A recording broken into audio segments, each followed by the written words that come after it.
and welcome back to Mommy Hates Cooking. Today I'm going to show you how to make these easy baked scalloped potatoes. These are going to be gluten-free. You don't have to make them gluten-free if you don't want to, but we like to make these as gluten-free scalloped potatoes. These are perfect to pair as a side dish for a family dinner or a holiday dinner. It's totally up to you. You're going to need the following ingredients: 2 pounds of potatoes washed and peeled, 3 tablespoons of butter, 3 tablespoons of gluten-free all-purpose flour. If you don't need this gluten-free, just use regular all-purpose flour. Salt and pepper to taste, 2½ cups of milk, 1/4 cup of chopped onion, 2 cups of shredded cheddar cheese. So that is what you're going to need to make these easy potatoes. These are going to come out like cheesy baked potatoes.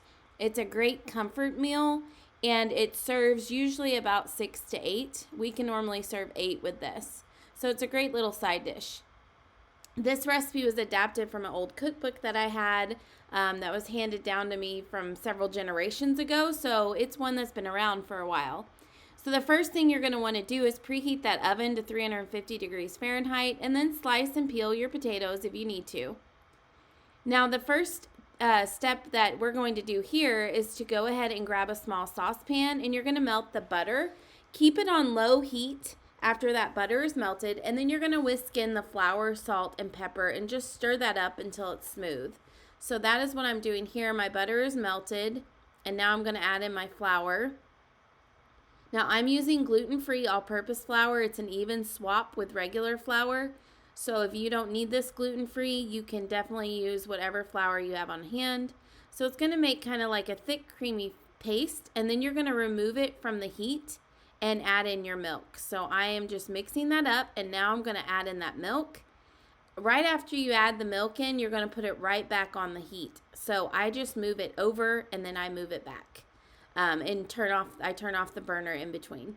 But once you get that milk done, you're going to go ahead and put it back on the heat and bring it to a boil for about 1 minute, stirring it for 1 minute. And then it's going to thicken up like a white sauce. So you will have that all prepared for your potatoes, and that's going to give them this saucy, milky topping. So now I'm building my dish. I'm using a 9 by 13 dish, and I've coated it with baking spray.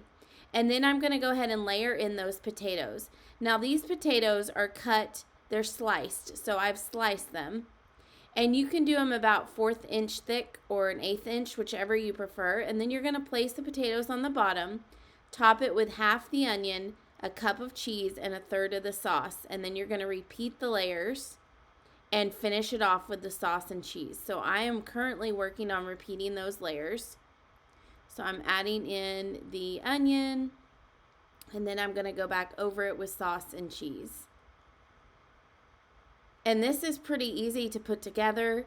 It uses basically pantry-style ingredients to make your sauce. It's just a quick, easy side dish. And usually everyone will love it, because who doesn't love cheesy potatoes? I mean, they're delicious. So this topping is going to spread as you're cooking. So now that you've got that done, you're going to go ahead and cover it with foil and bake this at 350 degrees Fahrenheit for 30 minutes. After the 30 minutes, you're going to carefully remove the foil and cook for an additional 45 minutes uncovered.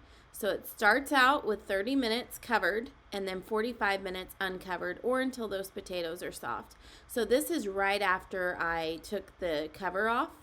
So as you can see, it already looks really good. It's going to crisp up now and really soften those potatoes. So you can see it's crispy, cheese on top, and that is what these look like all done. They're nice and flavorful, and they're soft and creamy, just a delicious dish. So this is how you make gluten-free scalloped potatoes. Very simple to make, quick and easy recipe. It's been around for years. There's various names for it too, but this is what we've always called it. So I'm going with scalloped potatoes. You can find this whole recipe over on mommyhatescooking.com. Be sure to like and subscribe so that you do not miss the next video. Thank you.